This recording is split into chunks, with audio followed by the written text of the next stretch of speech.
0, 1. Let's get Hello started. and welcome to Beyond Top 10 Tennis. My name is Dr. Ashley Morgan-Burge and I am your host. Welcome to episode 108 of Beyond Top 10 Tennis, and we have a lot to get through. We have roughly 5 events on the WTA tour this week and a little over almost 8 events on the ATP tour. We're playing catch up from last week where we got to the quarterfinal stage on a number of events, but also the ones that are kicking off, with the Olympics also kicking off only in a couple of days. So we're jam-packed. First of all, if you've been with us for some time now, thank you so much. You know what we're all about. If this is one of your first episodes you are tuning into, thank you so much, all the same. But as always, I really would encourage you to track back to some of our earlier episodes, roughly 1 through to 50, really focused on the secrets to optimal performance success. One of my first texts that came out. Roughly 50 to 70 episodes are focused on the second text, the secrets to optimal coaching success. Before this season, so the beginning of 2024, we kicked off with that new format, really diving into the weekly rankings and results, whilst really dissecting key player performances, ranking progressions, really I think to share additional insights on how those previous episodes that set the foundations, where we really unloaded on key scientific findings, understandings, applications, and now what it looks like in the real world from a player standpoint, but also integrated within there essentially the coach's standpoint. But also, I think most importantly, if you're a player on the WTA or ATP tour and you're looking to track towards the top 10, how to go about that. But more so, if you're ranked, say, outside the top 100, those key differentials. And also, if you've been with it some time now, you know what's about to happen. For those of you who are new, my latest release, it did come out at the end of last year, How to Develop a Top 10 Tennis Ranking. It really set the foundations for a lot of this season, because it allowed, it freed me up really to share the really key insights in there. And you'll see the subheading there, the power of the 8th key.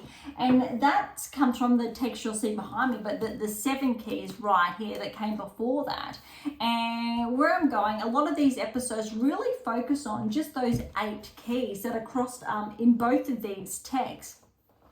And essentially, it's been broken down, and again, 100% backed by science, on these 8 key principles, what you need to do to integrate into your game. And it's a world first, and I touch on this very frequently, and direct correlations with that top 10 ranking, why there are 8% of players that maintain their hold inside the top 10, why there are 2% that are more susceptible to regressing each and every season. As a minimum, these numbers are as a minimum.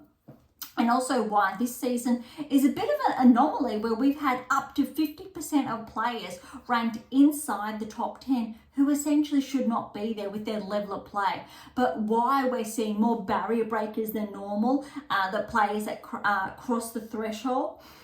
And why we're having a season with more breakthrough players in a really good way, because I think we've been overdue for some time now. But why it is not shocking, it is essentially anticipated. But even more importantly, if you are ranked inside the top 10, what you need to do to stay there. But also, if you're ranked outside the top 10, what you need to do to get there. And how we're able to track backwards to players who rank, say, 500 in the world, 900 in the world, at their local academy, at their local club, just starting to play. And these key fundamentals that they need to integrate into their game now. And that's where, if you head to AM8 International, you'll see the long game and the pathway. Because both of them work in tandem with that 10-year pathway that has been developed. Now, also recall that I have authored 12 books. 11 of those are specific to how to develop that top 10 tennis ranking, how to win that maiden Grand Slam, how to achieve replicated success, so multiple Grand Slams. Around episode 88, we started this new form, so the video and audio feed. So irrespective where you're tuning in, they're both available. But prior to that, the introductions were a little bit different. That really I dived into that background about the theories, the achievement, the data. So if you want to hear that, there's a couple of minutes there. Tune into those early episodes. If not, and you want to learn more or specifically about myself and my background, head on over to AM8 International, click on About, then click on Dr. B, and you'll see everything there. But also, if you click on the Books tabs, you will see the list of text there. But also, you'll also see the long game and the pathway, and really be able to dive into what all of this is about. Of course, though, if you want to catch up on those episodes, head on over to Beyond Top 10 Tennis, and you'll see the 100 plus episodes now. And we really only started, remember, around, I think we're at 14, 15 months ago, and it's been absolutely jam-packed. Why? Because essentially I realized that instead of waiting or for you to wait for that next text to come out, I can share more in real time now to complement those texts already. So why? For example, I can share more about the 10 keys and the 7 keys and my other texts now. If you haven't read them, then please do. But to give, I think, that wider context and the key applications. But more so, if you are ranked almost inside the top 10 or inside the top 10, to really share those key significant findings on a weekly basis on why players are progressing at the tournament level, why maybe they are losing in those initial rounds, and really what that's telling us, and if it is anticipated or an anomaly, and how it really ties into those specific keys, and how with our predictive analytics we know if a player, or I know if a player is going to continue to progress, make the semi-finals, finals, or regress. It's really exciting. I think that's enough of that. Each and every episode I do like sharing a little bit of a different snippet on how everything essentially ties in. All right, as always, we're going to start with the WTA Tour before crossing over to the ATP Tour. 2 screens here. And we're going to start this week, similar to last week, with the results before we track on over to the rankings. So a little bit different there, where typically we look at rankings, then results. I want to dive into the results, first, purely because we've had some exciting progressions over the past week. Just a number, not too many significant changes, but there are a couple of noteworthy players, and these results are really going to essentially underscore the why behind that. All right, let's kick off a WTA Tour, the Palermo Ladies Open. We are at the quarterfinal stage. Now, remember, Zheng is the number 1 seed. Bear with me if you do know the results. All right, so we had Zheng Christian, the 7th seed. Zheng, very good 1-1 win. Parry, the 4th seed, over Paquet in 3 sets there. Bagu over Lee in straight sets, and Makova over Sharma 7-6, 7-6, 5 and 6 respectively in those tiebreaks. Now, I believe this match went for close to 3 hours or just under. It was a very, very long one, very impressive. Now, remember, I think this is Makova's 3rd tournament back. She was ranked inside the top 10 for the best part of the year, even though she had not played. She'd been sidelined with a wrist injury. I believe Roland Garros was just when she came back, could have been her first tournament back. And then Wimbledon, she made, I think, the first round there, just from my recollection. So really, she's only started. She's already had a retirement in one of those events. I think this is her first event where she's been able to get a number of matches under her belt. So it was maybe not at this quarterfinal stage, whether or not Markova would progress, pick up that level of play or not. Recall, she did regress that ranking finally after the French because she wasn't able to defend those ranking points. And so she slipped outside the top 10, more likely should have slipped outside the top 10 earlier this season. That wasn't the case. So big regression outside the top 30. Interestingly though, it was whether or not, or the question is, if Markova was going to be able to string together these wins at this level to regain her ranking, say inside the top 30 or not. And the good news is, after this tournament, we know what has happened and we will reflect on the ranking shortly. So that was a very good win for Markova. And I think a real cornerstone of that really underscores, I think, the background of that story. Semi-final stage. Now, this was really impressive. Now, remember, Zheng is a part of that 50% this season that is not correlating with that top 10 ranking. Yes, she was a finalist at the Australian Open. Absolutely sensational. First time Grand Slam finalist. She's made the quarters before US Open last year. However, all of her results so far this season have been relatively lackluster. They have not been at that level of a top 10 player. That consistency has not been there. It's been quite problematic. And also, I think in respect to other players inside the top 10, she's definitely been part of that 2% that I touched on earlier.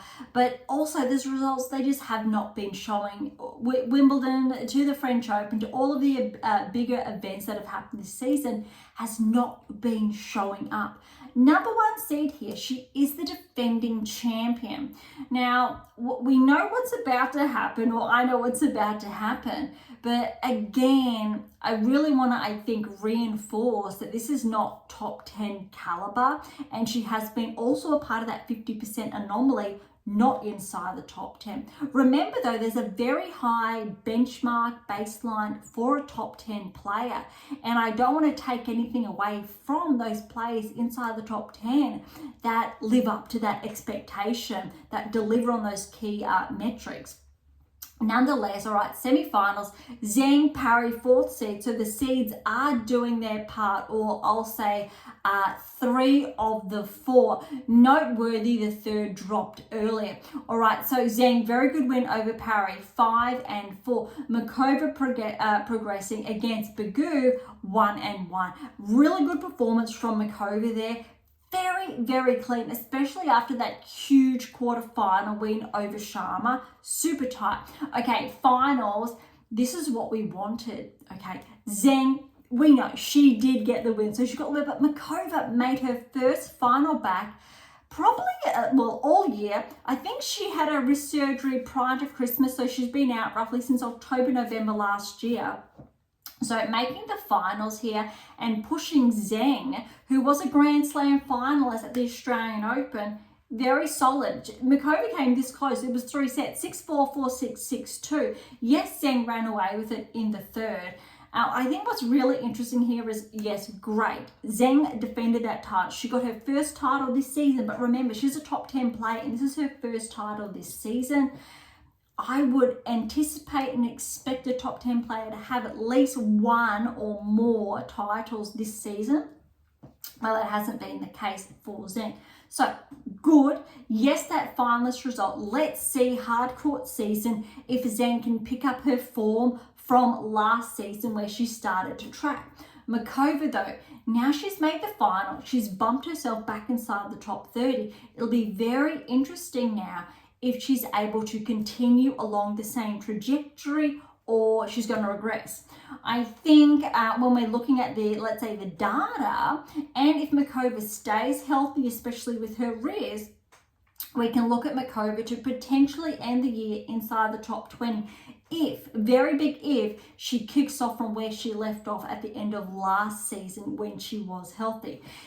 Is she, I think, poised to break into the top 10 by the season's end? no, that's probably not the case unless there's a huge anomaly run in the hard court season. But I'm going to say, given Makova's record on clay, this is a very good performance back, and maybe she'll be very lucky if she cracks into the top 20, but I think she'll be really good, even though we're a little bit over halfway through the season. It'll be very good for her to begin the following season comfortably inside the top 30 before she goes to make her move again.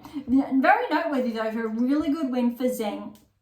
And okay, so that's the Palermo Open there. All right, over to the Hungarian Open, or the Hungarian Grand Prix. We're at the quarterfinal stage. Now remember, Shnaider, #1 seed, and she's the only seed left. Benchmark, however, here is Shnaider prior to this event was ranked around 30 in the world. So that just gives you, I think, an understanding of the top seed there and the pack of players, as in there are no players in this event, say, ranked inside the top 20.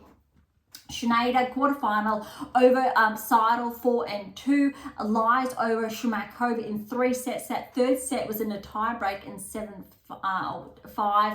Schmidlova over Evanesian in 3 sets, and Sasnovich over Lamens 3 sets there. Semi-final stage, Shnaider over Lies 3-3. So the seeds are holding up here.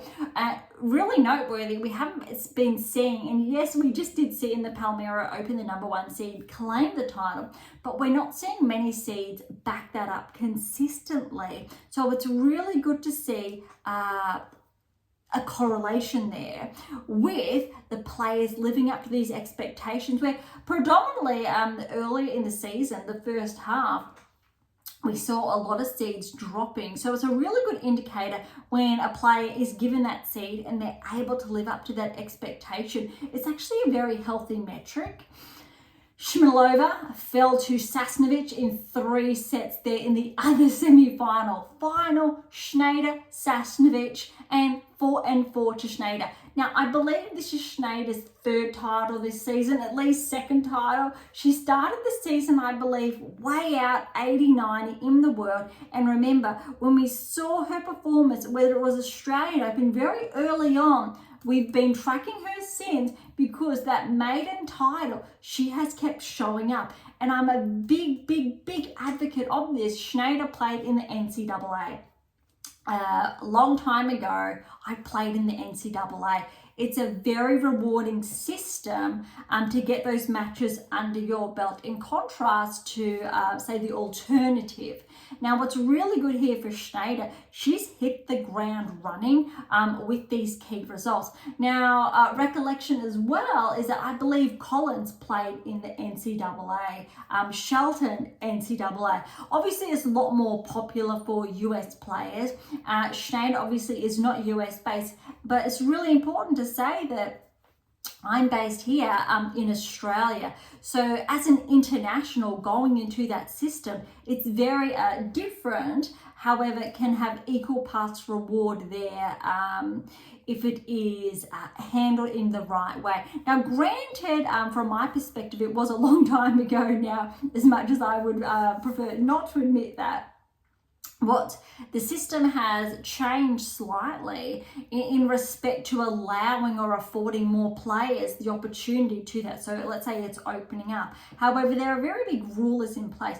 It's definitely not for everyone, but there are, I think, some very important avenues there for players. It's a very different discussion to be had at another time, but dive into, again, AM8 International pathway, long game. And I haven't really said this previously, if that's something you are considering or are unsure of, please reach out, and I'm more than happy to answer, I think, questions obviously as they come in, or leave them in the comments, irrespective on what platform, network, preferably directly on AM8. Please do that so you'll have a better turnaround, and I'll try to address those queries in future episodes. So really good win for Shnaider, and now we're seeing her firmly ranked inside the top 30, and again with our predictive analytics, and I'm super pumped about this, we said this.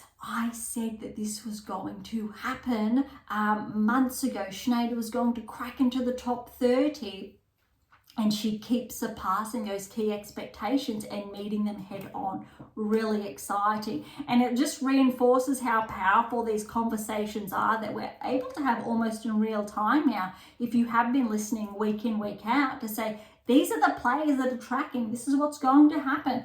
These metrics, this is what's lining up. This is why our play is going to regress. Room, we said at the beginning of the season, regress outside of the top 10, tick. We've said Jabeur as well, tick. Unfortunately for both of those players, but that's why we set the benchmark so high for a top 10 player, and how we know if one of those 8 keys goes haywire, and I can share with you it's gone amiss, we know that they're going to regress outside the top 10. Okay. Next event, we're at Prague. This one, however, has just kicked off. So WTA Tour, they're the 2 events from last week that have been now done and dusted, wrapped up. So we do have new events that kicked off this week. So we're halfway through. They will finish roughly, I think, around essentially the opening ceremony of the Olympics. So very, very tight there. So Prague Open, round of 32. For perspective, the number 1 seed is Noskova. Noskova was inside the top 30. I think she's just inside the top 30 still, or just outside. Remember, Noskova was a quarterfinalist, I believe, yes, at the Australian Open this year. I also believe Noskova was the player who knocked Swiatek out. She has been able to maintain that rankings hold predominantly inside of the top 30 all season to date. So, and that's so for more than half of the season. She hasn't had that many big runs since then, but we're still waiting for a bigger run, and maybe this is her event. All right, round of 32, Noskova over Zavereska, 3-2. Lies, again, Lies is coming up. Soboleva, 4-3. Lies with the win there. Korpash fell to Shibahara in 3 sets. Look at this, 7-6, 3-6, 7-5. Podoroska's the 7th seed. She fell to Seidel in 3. Lynette's the 4th seed. She got a win over Barthel in 2. Lamens fell to Masarova in 3 sets. A tiebreak in the 3rd set there, 7-5. Fett over Van Uchenvech, 2-2. Tomovis, the 5th seed, over Jamalovic, 7-6, 6-3. Sharma fell to Fretch, the 6th seed. Now remember, Sharma had that very tight match against Makova only last week. So it's still a good performance there, 3 sets over Fretch.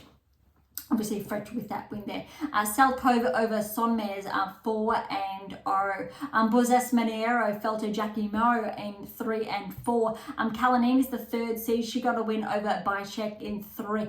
Spidalova is the 8th seed. She fell to Von Deichmann, 4-4. Palikova fell to Selikometiva, 5-3. Sampson got a win over Worth, 0-2. And Siniakova is the 2nd seed over Chico, 3-set. Noteworthy here, that was a lot. I apologize for the mispronunciation because I am positive I have mispronounced a number of names. Very important, noteworthy, Sampson, up-and-coming player, only rocked onto the scene. I believe she's qualified for this event. Very important though, she's only 16 years of age, I believe, from Czech Republic. This is her breakthrough tournament. Very, very noteworthy and important here. I believe I just read that she's the youngest player since Gorf to get these wins under her belt.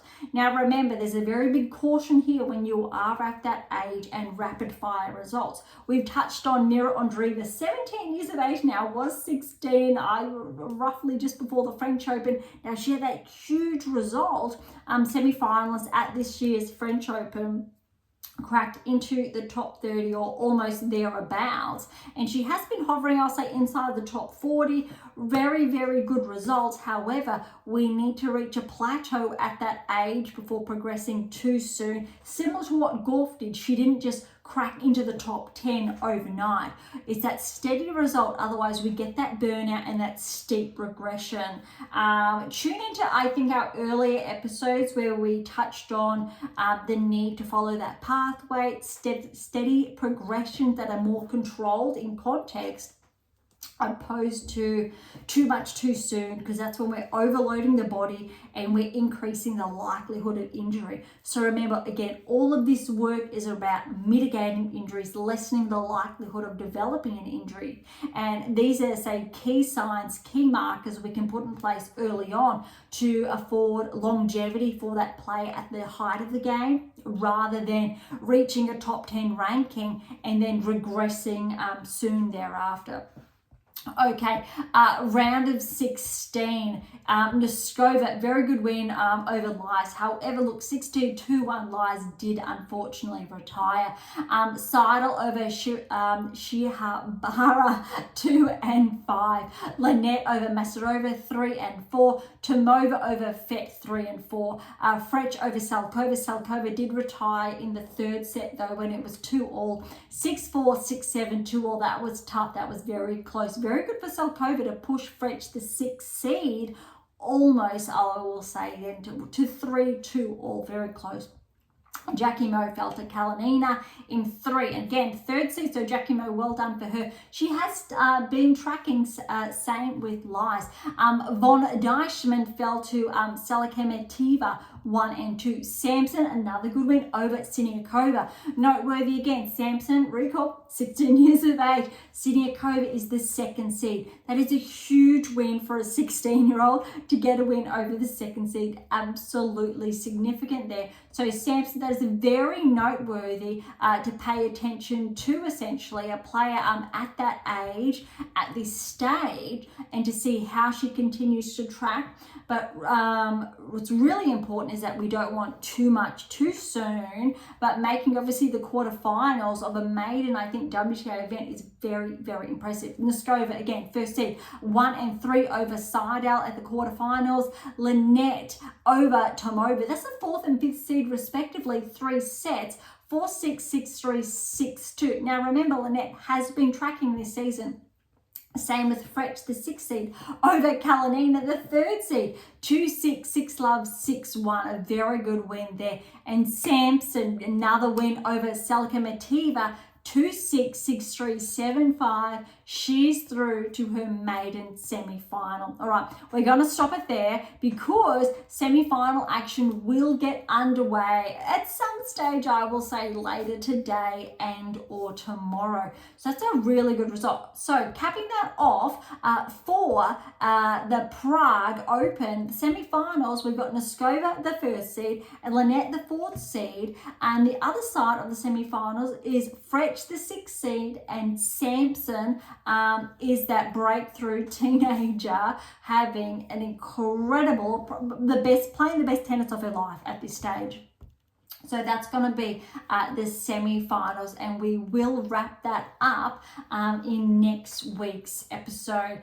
Okay, next event is, I believe, I was going to say Almost Hard. That's going to be the next one. All right, so I will say Iasi Open, apologize for that mispronunciation, but the event in Romania this week, it is, I will say, a similar level event. So to put things into perspective, Mira Andreeva is the number 1 seed. Good to see her back. We haven't seen, I think, her in action the past week or two. Okay, so we've got the first 3 rounds to get through, round of 32, 16, and the quarterfinals at this stage, so similar to Prague. Okay, Andreeva, very good win over Noah Aragui, 1-2. Sasnovich buying in that first round. Boskovic over Timofeeva, 5-1. Lepachenko over Trevisan, the 16. Now remember, only 2 weeks ago, or just over a week ago, ago. Trevisan got that almost, I believe she won that first title from recollection. So very good win for Levchenko to get that win in 3 sets. Blinkova, the 4th seed, fell to Danilovic. Now remember, Danilovic started to track with some really good wins earlier this season. She hasn't been able to replicate that level of play. We haven't seen that for the best part of the last 2 to 3 months. So for Danilovic to get this win first round over Blinkova, the 4th seed, 6-2, 5-7, 6-1 is very impressive. Maybe we're going to see glimpses of that level of play she was able to bring and get that consistency, because if we get that consistency happening, that's when we'll see that correlation with her ranking. Okay, Todoni over Fallet. However, she was at 5-love. Fallet did retire there. Basols Ribeiro over Barra, 2 and 3. Bondar, the 8th seed, over Benoit, 3 and 1. Evanescence, the 5th seed, over Romain Gormaz, 1 and 2. Paras Diaz fell to Martic, 4 and 4. Ruse over Tiahona in 3. Christian, the 3rd seed, over Brancacchio, 2 and 4. Carl, the 7th seed, fell to Paquet, 4 and 2. Waltert over Makarova, 2 and 2. We've got Tomalova fell to Jančević, 1 and 2. And Bulgara got a win over Maria, the 2nd seed, 4 and 2. That is very noteworthy there. All right, on to the round of 16. Andreeva, very good win over Sasnovic, 1 and 3. Levchenko fell to Boskoric, 3 and 4. Danilovic, another very good win over Todoni, 1 and 1. This is great to see. And Basols Ribera fell to Bondar, the 8th seed. Evanescence, the 5th seed, got her win over Martic in 3. Christian, the 3rd seed, got the win over Rus in 3. 6-4, 6-7, 6-1. That tiebreak was 7-1. Paquet, good win over Walter, 1 and 5. And Janjevich over Bulgarigu, 6-2, 7-6, 8-6 in that tiebreak. Okay, there were some tongue twisters there. My apologies. So quarterfinals, we are up to now. We've got Andreeva, very good win over Boskovic, 2 and love. And so it's another event we're seeing in the number 1 seed. I don't think I've seen this many events all season long, where we've seen the number 1 seed perform. We've already got Zheng, we've already got Shnaider, and now we've got Andreeva, and Noskova's been performing as well. All of these players that I've touched on, we have not seen number 1 seeds fall at this level. I love this consistency, but I really need to, I think, underscore and amplify that we have not been seeing this for the best part of this season. Of course, yes, we've been seeing top 10 players who are number 1 seeds more consistent. However, Zheng's been a part of that 50% anomaly, so no, hasn't been. I'm talking of, say, the Swiatek's, Gorfs, Sabalenka, Rybakina, somewhat, Paolini now, yes, but maybe not so much Pagula. Sakari, yes, Collins, yes, been tracking, but not when we're looking at players ranked outside the top 10 or even outside the top 20, really holding on to their own. And all these players with these seeds are essentially ranked around that top 30 range. And this level of consistency is what we want to see. And it's very promising to, I will say, shuffle around and make players ranked inside the top 30 a little bit uncomfortable, because these are the players that don't take their place, with these players being more susceptible to the likes of, say, Andreeva, Noskova, Shnaider taking their place. Okay, so Andreeva again, 2-0 over Boskovic. Danilovic, another very good win over Bondar, the 8th seed, 5-2. I think this is the best I've seen Danilovic play all season. She is not seeded, and this is really, I think, underscoring that breakout win she had early this season. I cannot recall who the win was over. I just remember Danilovic really shining through with some wins there and knowing that she's on the radar. So I do apologize for not knowing or recalling what event it was to put Danilovic on the radar. She hasn't been able to replicate that performance until now, which is very, very impressive, what we want to see. And she's now making her first, I would say, semi-final result all season. I don't think Danilovic has made the semi-final stage at this level, so we're not seeing that. So this is going to really help Danilovic's ranking, which will not, very noteworthy, show up in this week's ranking because this is an active event still underway this week, and the rankings we will touch on are the live rankings that came out at the beginning of this week. Okay, very important there. Evanesian over Christian, we did touch on that. No, we have not. Danilovic, Bonda, check. Okay, Evanesian, Christian, the 5th seed and 3rd seed respectively, that is 2-love.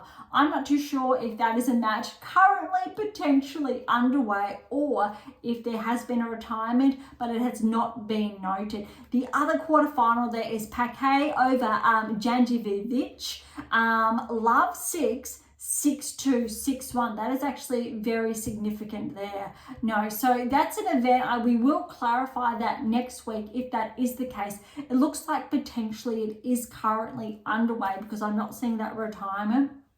So that really opens up, I think, that semi-final stage. You will see the 5th or 3rd seed through against Paquet there. Now remember, Paquet has been tracking only slightly, but still enough noteworthy to say this is not shocking, but really impressive there. The other semi-finals will comprise of Ondreva and Danilovic. I think Danilovic could be a bit dangerous there for Ondreva, but look, we know Ondreva made semi-finals, Roland Garros. She's absolutely on fire. Her level of play, that's probably going to be a very, very good match. Ondreva is the number 1 seed. She's favoured, obviously, to get the win here, which I think would be her first title win this season.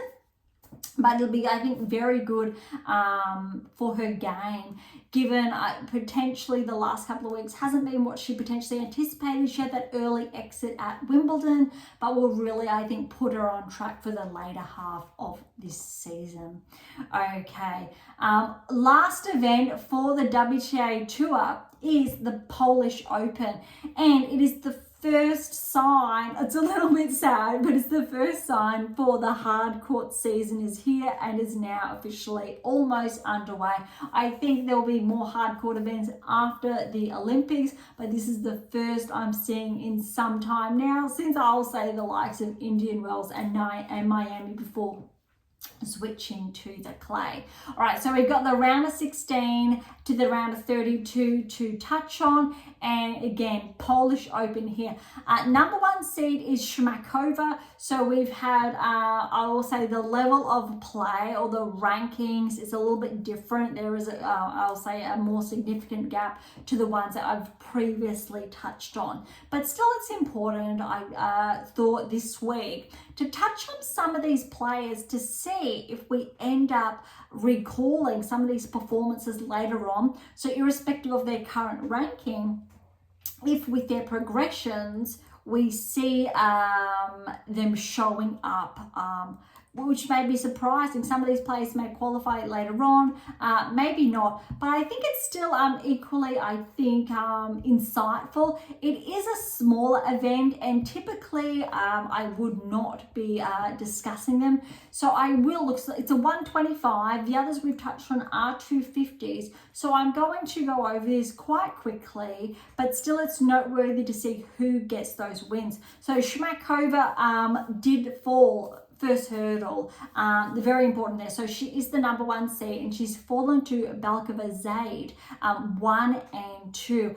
We've got a Feistel over Serban in 3. Stanojevic, a 3-set win over Harikova. Joint is the 5th seed there with a 3-set win over Rusick. A lot of 3 sets now. Says Massage is the 3rd seed over Kawa, a 7-6, then a retirement there. Radwanska, now remember that name, got a win over Albi. Radwanska, that's Ursula Radwanska. She is, remember, Aga Radwanska. Former number 2, I believe. She peaked at number 2, was predominantly number 3 in the world around, yes, Serena's period there, that run. Even before that, I think, Radwanska, a very popular Polish player and granted Polish Open. So her sister was never at that level or inside the top 10, let alone I don't think Ursula got inside the top 50, but it's great to see, I think, her playing a home event. Okay, Kubka fell to Diaz in 3. Diaz is a player that has been, I'll say, on the radar in some events previously, although has not been tracking. Naif is the 7th seed, and she's fallen at the first hurdle to Schwalinska in 3. The 8th seed, Savinska, fell again first round to Klimanovic, 4 and 3. Parks, there's a noteworthy name. We've heard of Alicia Parks. We know what she is capable of. There's actually a write-up on Alicia Parks at the Australian Open. So if you head to AM8 International and our blogs, you will see that there. So this is not surprising. 3-set win over Hertel. Ava and Aussie, straight sets over Stanovic. Ela fallen to Shtinkova. Bandai, the 6th seed. First hurdle, she's fallen to Glushko, and Faloskar fell to Monet, 4 and 2, and Kung over Elwild in 3, and Hontama, the 2nd seed, did get the win over Reina in the first round.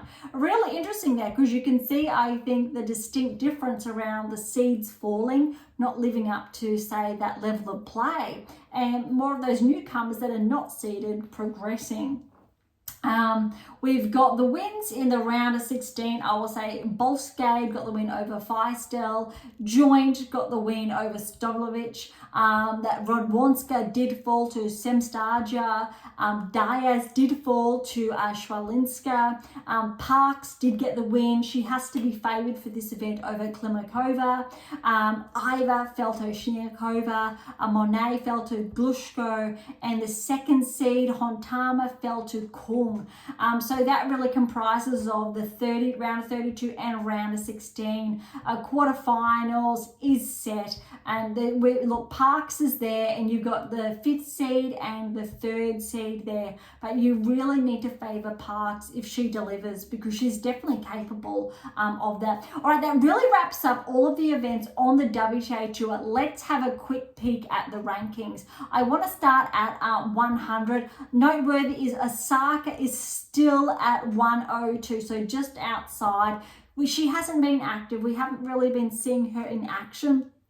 So I'm sure when we do, Naomi will crack into the top 100 this season. And I think she's really looking forward to the hard court season. We know what she's capable of.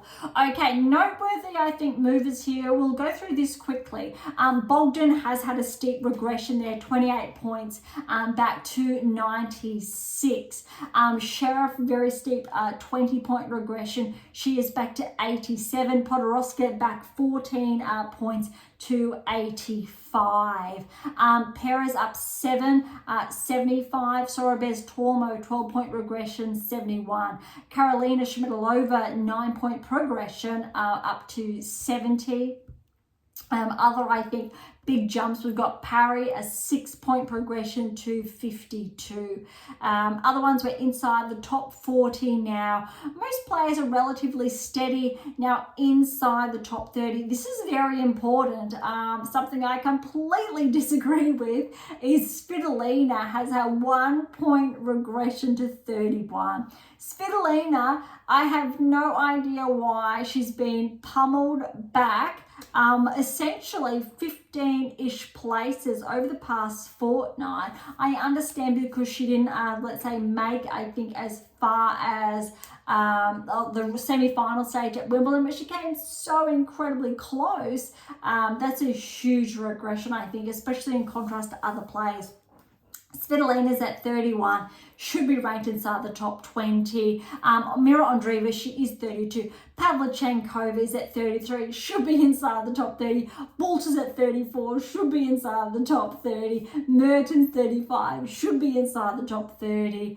That really rounds, I think, that out. Really underscores why I think the rankings are a bit skewed, where these players really should be, and their results have been tracking this season. So it's very, I think, unusual to have, I think, a handful of players outside the top 30 that really should be, excuse me. Okay, 6-point progression. Makova is at 29, so she did break into the top 30 after that result. Noskova is 27 in the world. Again, she's got that #1 seed this week. 5-point progression. Shnaider, she is firmly solidified herself inside the top 30. Huge rankings high, 23 in the world, only 20 years of age.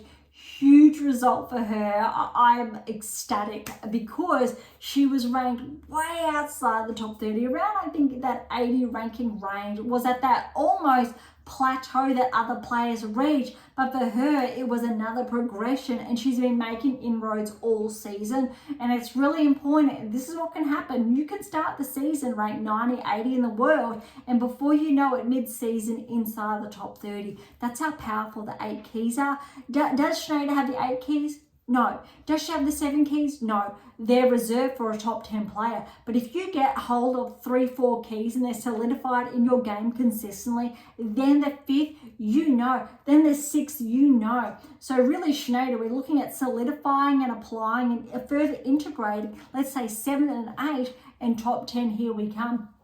At this rate, Shnaider, I'm not going to be surprised if she has a breakthrough hardcourt season. She may very well finish the season inside the top 15, but let's see how she continues to track. Okay, Vekic, we know she's at 21, Azarenka's at 20. No player really inside the top 20 has moved. Absolutely none whatsoever. Very interesting there. So we haven't seen a lot of these big players in action the past week. Understandably, Wimbledon was only less than a fortnight ago. So there are no, I think, big movers there. We know Kalinskaya is 17, then Jabeur's at 16, Navarro's at 15, Ostapenko's 11, top 10, we've still got Krejcikova, Collins, Sakari, Zheng, Pegula, Palini, Rybakina, Sabalenka, Gauff, and Swiatek. Noteworthy is also when the Olympics get underway on Sunday and onwards, there are no points there. But really important, the following week there is going to be a 500 event on both respective WTA and ATP tours, and so players not playing in the Olympics, they will get points. And it's very, very noteworthy. I think as far as the women's tour is concerned, and we're looking at the top 10, we know Sabalenka is not playing in the Olympics, and when it comes to the men's top 10, I believe Sinner and Rublev are the 2 primary players still inside the top 10, or obviously definitely for Sinner. But we will get to that shortly. All right, that wraps up the WTA Tour this week. Over to this screen now to touch on the ATP Tour. But I want to just clarify when we're looking at top 10 and who may not be playing. And yes, I think that's correct because Rublev is still ranked inside the top 10. We will get to that at the very end. But the only players I'm pretty sure that are not active at the Olympics will be, unfortunately, Sinner now, and also Rublev, I think, from recollection. All right, so the events, we've got a couple to catch up on from the quarterfinal stage from last week before we have a number underway this week. So we've got some very big results that have unfolded. Quarterfinal stage at which one? At the Hamburg Open. So Zverev was the number 1 seed. We know the result, but this was very, very impressive because who he played in the finals, he has been tracking, and very big breakthrough at Wimbledon. So it was really very impressive to see him back that result up from Wimbledon through to the Hamburg Open. All right, Zverev over Zheng, 4 and 3. Now, Zheng was the 8th seed, and this was one of those matches that could have been quite troublesome for Zverev because Zheng has had that breakthrough, and I believe he is inside the top 30 or thereabouts at this stage. Very good win for how Zverev has been playing. All right, Serralundo, the 4th seed, fell to Martinez. Again, quarterfinal stage, 3 sets, 1-6, 6-1, 6-4. Baez, the 3rd seed, got a 3-set win over Darderi, the 7th seed. Fils, the 5th seed, got a win over Rune. Really, really important. Rune was the 2nd seed, 6-4, 4-1. Very, very good result there. I think that's what has impressed me the most with Fils. We know Rune has unfortunately been regressing this season. I was hoping that if Rune did get that win, there would be a bit of a change of the tide there. But look, the result was 6-4, 4-1. And I have heard recently that Rune has a bit of a niggle in his wrist, and he has withdrawn from the Olympics.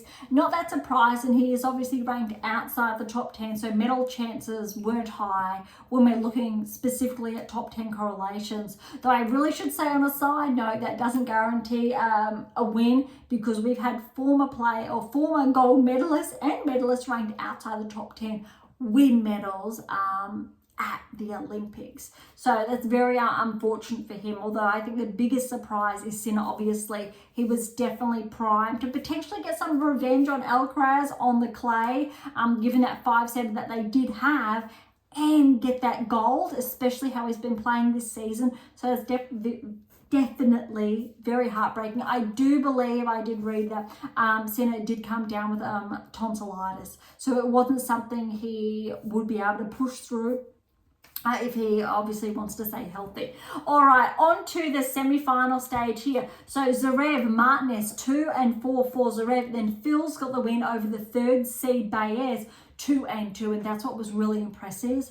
Impressive was how Phil's was playing. Check this result out. Now, remember how Phil's played at Wimbledon. He played very, very solid.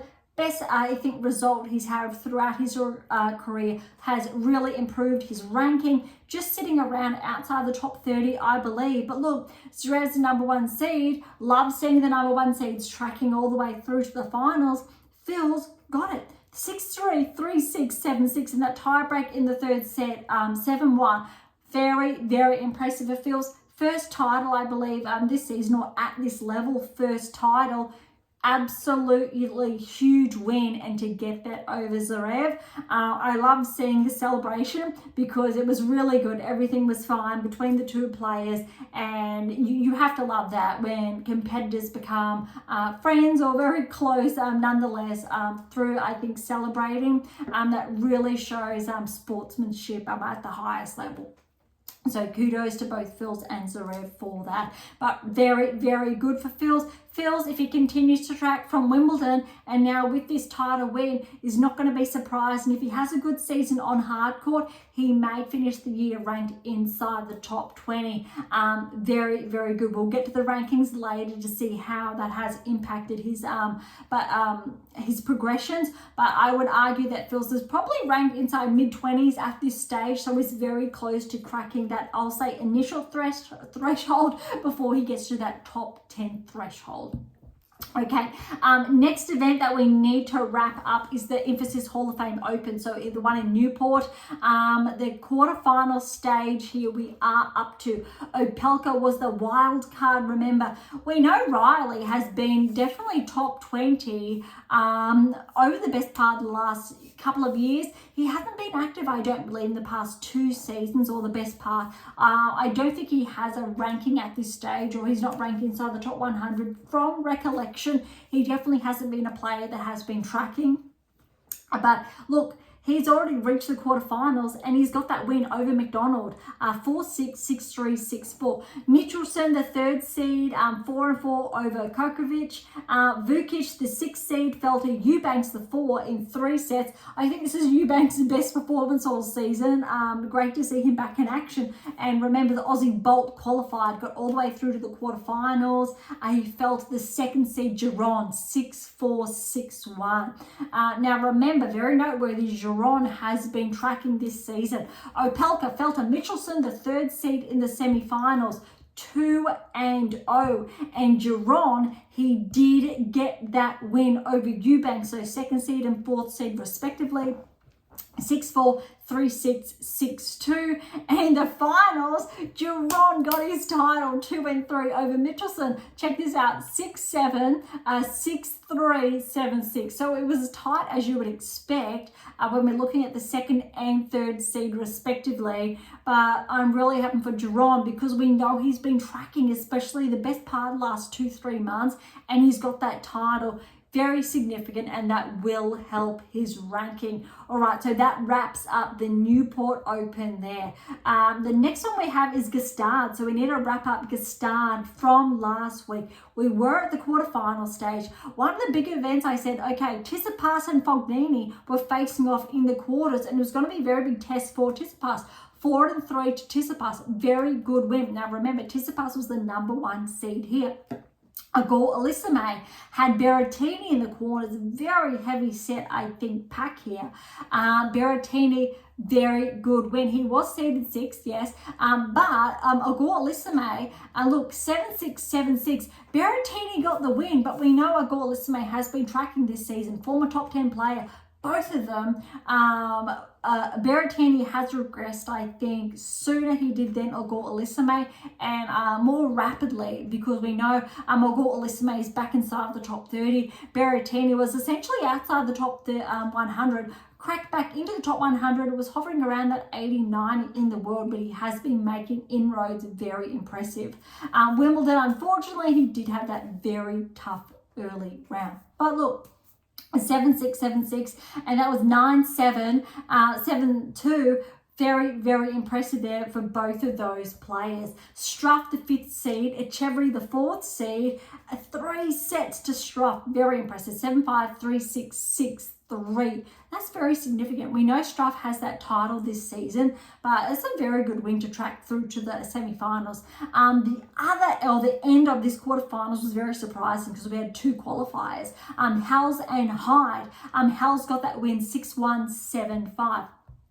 Okay, on to the semi-final stage.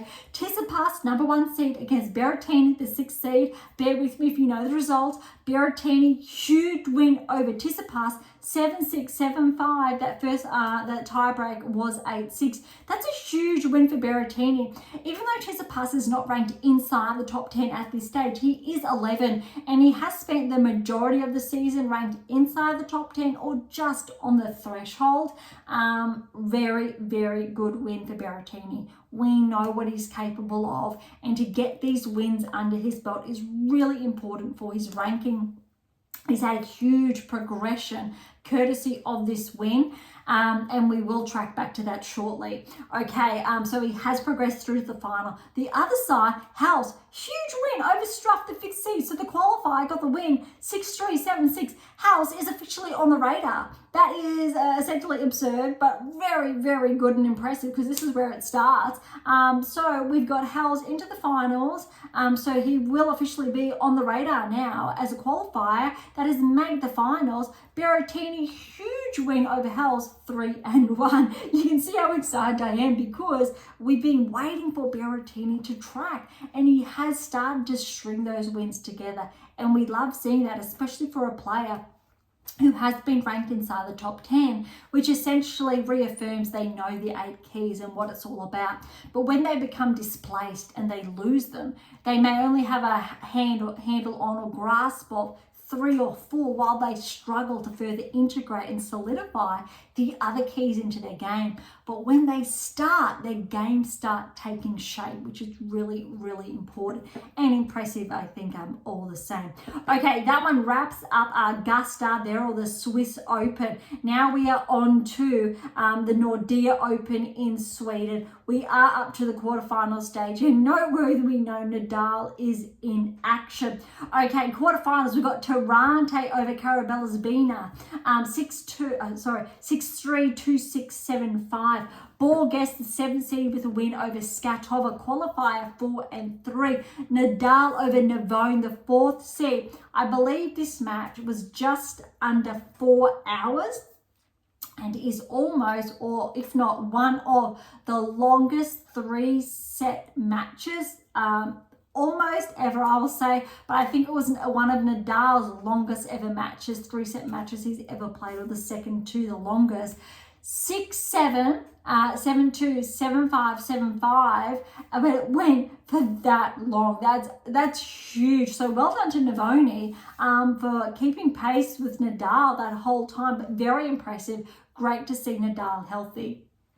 Djokovic, the qualifier, got a win over Monteiro in 3 sets. So quarterfinal stage here is Kuchuk. I will try that again. Djokovic, the qualifier, fell to Nadal. So Nadal got that semi-final win 4-6, 6-3, 6-4. So well done to the qualifier to take Nadal to 3 sets. That would have been a huge match for him.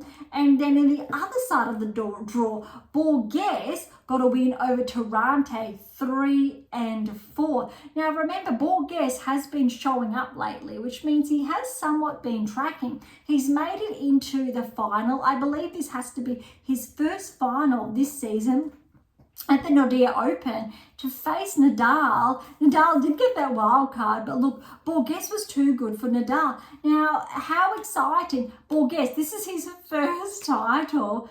And how about that? He's won his first title against Nadal. That is huge, one he will remember for his rest of his career. But we know Nadal is potentially on his last season, but that's a huge win for Borges, 3-2 over Nadal. Nadal had some lovely words for Borges, which you wouldn't expect anything less. It's just great to see Nadal in action. And yeah, we know Murray's hanging up his rackets or his boots, so to say, after the Olympics. Very, very sad. We know Federer was obviously a couple of seasons ago now. Nadal, potentially this is his last season. And really of those top 4, we've left with Djokovic, and we know he's still at the helm of the game. Wawrinka was in there to Del Potro. We know Del Potro has retired.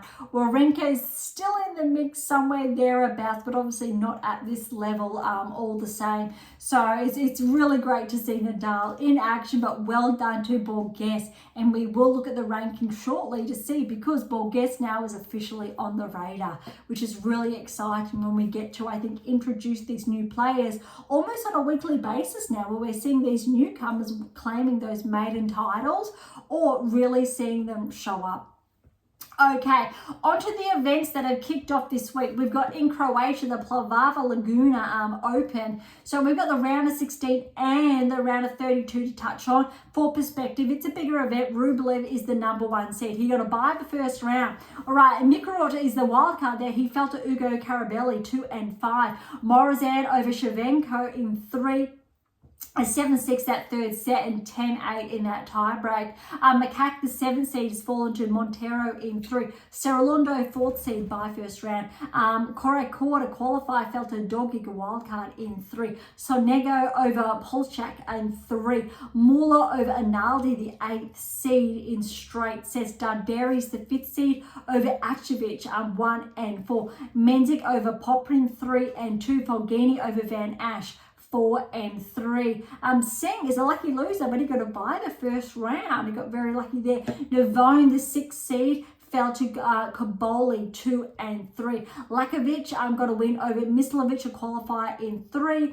And Trongaletti, a qualifier, got a win over Arizenozi, another qualifier, in 3. And Mazzetti is the 2nd seed by in the first round. All right, round of 16 results, because it's still only underway. Rublev got his first win over Ugo Carabelli, 4-5. Marazin over Monteiro, 2-6. Serralundo, good win, 3-4 over Dogic. Sonego over Muller, 5-1. Menzik over Darderi, the 5th seed, very good win for Menzik, 4-3. Fogini fell to the lucky loser, Zheng, 1-0. That's a huge win for Zheng, so well done there. Lakovic over Kaboli, 7-6, 7-6, 7-5, and 7-3, huge win. Mazzetti got his first win over Trungaletti, the qualifier, 4-3. All right, so that sets up the quarterfinals for us to touch on next week. Rublev, Marazin, Serralundo, Sonego, Menzik over Zheng, the lucky loser, and Mazzetti against Lakovic to round up the quarterfinals to get underway in Croatia. Okay, on to Atlanta, the first hard court for the men's now so far this season. For perspective, Shelton is the #1 seed. Shelton, by first round, we really only have the first rounds to go off because it's still very much underway. Zheng qualifier over Martin, 1-1. Shapovalov got a wild card, but he did fall to Goffin in 3, 6-4, 3-6, 6-1. Purcell is the 8th seed. He got a win over another Aussie, O'Connell, in 3. Thompson is the 4th seed. He did get a bye. Mayo is lucky loser. Got a first round win over Coric, 7-6, 6-3. Opelka back in action again. He did get a win over Kokovic, 3 and 7-6. Kazuks, he fell to Davidovich Fokina, the 5th seed, first round, 6-2, 7-6. Nakashima, the 7th seed, he's fallen to McDonald, 6-2, 6-4. Nishioka over Sajda, the qualifier, 7-6, 6-3. Harris, the qualifier, has fallen to Karatsev, 6-2, 6-2. TFO is in action. He's the 3rd seed. He did get a bye first round. Walton, lucky loser, an Aussie. He's got a win over Kekanovic, the 6th seed, 4-4. Wolf, another lucky loser. He's fallen to Rindenek, 3-2. Bellucci, a qualifier, has got a win over Vukic in 3 sets. And Manarino is the 2nd seed to round out those first round matches. All right, we've got a couple of round of 16 matches that have been underway. Not many to touch on. There's only 2 of them. We've got Bellucci, the qualifier, against Manarino, and Bellucci got that win, 7-6, 4-6, 6-3, and Rindenet got the win over Walton, the lucky loser, 7-6, 6-3. We need to see TFO in action. McDonald, Opelka, Thompson, Purcell against Goffin, and Shelton will have Zheng, the qualifier. All of that to happen in the round of 16. Oh my goodness, and Atlanta to wrap up then next week. Last tournament, jam-packed this week on the ATP Tour, especially in contrast to the WTA. We have the Generali Open in Austria. So we've got the round of 32 and round of 16 to touch on so far, with quarterfinals still to get underway. So Baez is the #1 seed by first round. Tarante, he got 2 and 4 over Thiem. Look, it's great to see Thiem in action. We know it's his last season. Look, Thiem, he's won a Grand Slam when all 3 were in action. Federer, Nadal, Djokovic, and Murray, still all of them were in action. And Thiem, similar to, say, the likes of Del Potro, Wawrinka were there. He did get that win over Zverev, US Open final, but it's really sad to see a player at Thiem's level, former top 10, or essentially I think he got to maybe #3 in the world. Maybe there was 2 there for that time, but I'll settle with 3. Unfortunately has succumbed to his injury, and it's really taking a toll on his career. Similar, I think, in Murray in respect, Nadal with his injuries, Federer obviously as well. It's heartbreaking. It really reinforces why all of this work that I'm behind, it's there to get you to a top 10 ranking, to win a Grand Slam, to win multiple Grand Slams, but most importantly, to stay healthy, to mitigate injuries. It's so important. And for those of you who are not familiar, you're wondering why. It's because I was one of those players at the very beginning of my career where I unfortunately suffered to not one, but multiple injuries that essentially gave me that choice if I wanted to be a part of tennis still. And of course I did, but instead of playing and dealing with those injuries, I fell into coaching, and I did. And those of you who are not familiar, I am arguably the most qualified coach in that world. I am the world's leading coach and scientist on player and coach performance, the world's leading scientists behind not just the ground stroke, but every technical inference of the game, and all of that has been integrated to make sure you can stay healthy and reach your next peak performance as we're evolving that next generation of play. All right, next matches. Gaston got the win over Altama in 3 sets. Carabelis Baena is the 7th seed, so he got that first round win over Fucsovic in 3. Martinez 4th seed with a bye. Nagal, good win for him over Klein, the qualifier, in 3. Diaz Acosta over Korea in 3. Galan, a qualifier, 3-set win over the lucky loser Milovic. Dejeri, the 8th seed, a good win, straight sets over Kopriva, a qualifier. Saboth Wild over Schwarzler, 2 and 6. Halfman over Monod in straight sets. Hyde, lucky loser, he's got a bye. Often at the 5th seed, he's fallen to Neunamar, wild card there in 3. Morendil Alboran, a wild card, straight sets win over Calarini, 4 and 4. Berrettini's in action, there we go, over Kotov, 7-6, 7-6. That's a huge first round win for Berrettini there. That was 8-6, 7-5, and Tabilo is the 2nd seed with a bye. Okay, round of 16 results here. That's all we've got to wrap up the Generali Open. We'll have to get to the quarterfinal stage next week. All right, Baez, the 1st seed, good win over Tarante, 3 and 3 in the round of 16. Gaston over Carabelis Baena, the 7th seed, 2 and 6. Martinez, the 4th seed, got a win over Nagal, 5 and 5. Diaz Acosta over Galan in 3. Dejeri, the 8th seed, has fallen to Saboth Wild in 3. Huffman over Hyde in 3. Morindu Alboran over Neymana, straight sets. And Berrettini has taken out the 2nd seed to Billo, 7-6, 7-6.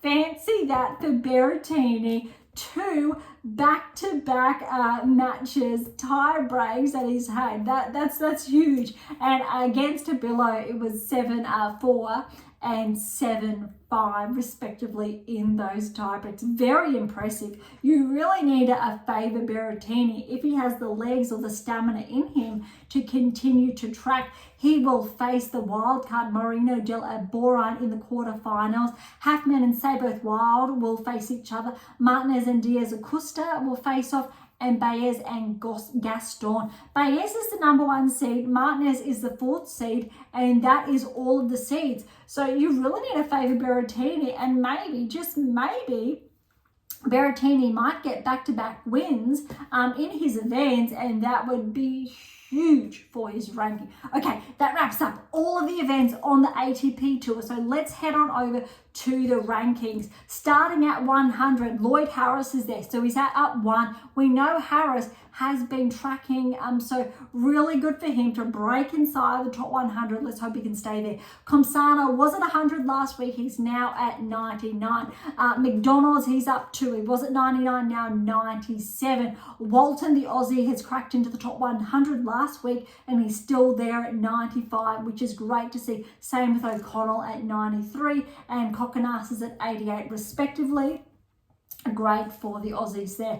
Okay, noteworthy big regressions and progressions this week. Kokorovic, he's up 9 points to 82. Montiero is up 6 to 79. Foggini's had a good jump of 10 points of a progression to 70. Mote is back 5 to 68. Purcell's back 2 to 66. Vukic is up 5 to 60. Evans is back 159. Offner, he is back 6 to 56. Senegro back 2 to 54. Huge Berrettini, he has officially cracked the top 50, 32-point progression at 50, officially 50. I believe this is Berrettini's highest ranking in at least 18 months. It's huge for him for a player of his caliber. Absolutely significant. We are keeping an eye on Berrettini. He is officially on the radar. The next player inside the top 50, he was 51 last week, 9-point progression to 42 is Borges. He's had that maiden title win over Nadal, and he is at 42. Berrettini and Borges, let's watch them track. Potentially we'll see them inside the top 40 without a doubt. Borges, Berrettini definitely has his sights set, I would say, on top 30. if he maintains his current form, because we've talked about peak performance, we've talked about those cycles, establishing that baseline before you reach that next peak performance and make it your new baseline, and that next peak performance and re-solidify that baseline. We know Berrettini is capable of that. He has those tools, he has the keys. He's just re-solidifying them, reintegrating them into his game. It's only a matter of time, I think, very big if, he's able to maintain his current level of play. Okay, Giron is the other player. He has that title under his belt. 8-point progressions to 38 in the world. Huge, really significant for these players. He's officially on the, we knew Giron was on the radar, but definitely we're going to keep tracking him. All right, TFO a little bit there. He's finally cracked back into the top 30. He's 29 in the world. Monfils is back inside the top 30 at 30 in the world. Monfils, we know he should be inside the top 20. TFO, he hasn't had the best season, but we know, especially when he took Alcaraz to 5 at Wimbledon, he definitely has the level of play of a top 20 player. We just need to see that more consistently. Okay, into the top 20, we've got Fils. He has officially cracked the top 20, so I'll take back what I said a short time ago, that Fils would officially break into the top 30. He has gone heads and above into the top 20 with an 8-point progression. Huge, absolutely significant, I think, for the 20-year-old. And without a doubt, I think if Fils continues to track, there's a very high likelihood that he may very well crack into the top 15, because inside the top 15, well, let's look at how the top 20, Agor Elisime is at 19, Baez is at 18, Musetti is at 17, then Rune is at 16. Fils, without a doubt, can overcome, I think, those players to potentially get that 16 ranking. However, it's going to be a lot more difficult against other players. Ugo Humbert, so this is a 26-year-old fellow Frenchman. He has been tracking this season. Then you've got Shelton, Paul, Tsitsipas, Fritz. That's a huge, I think, level of play, a very big gap there standard between those first 5 from Humbert through to Fritz, and then the other 5, so Rune then through to Fils. So we're looking at Fils potentially tracking to edge Humbert. Definitely has that capacity this season, although I don't think he's in the same caliber yet as the likes of a Shelton, Paul, Fritz, Tsitsipas.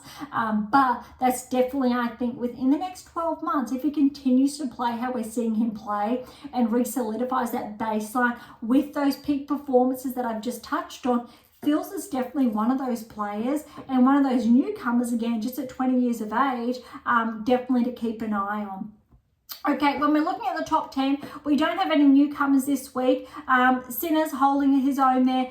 Djokovic, Alcaraz. Zverev, however, has picked up some more points. So he's actually moved more so ahead of, Medvedev's firmly at 5. But really, Zverev is re-solidifying, I think, that gap, because Medvedev was at 4.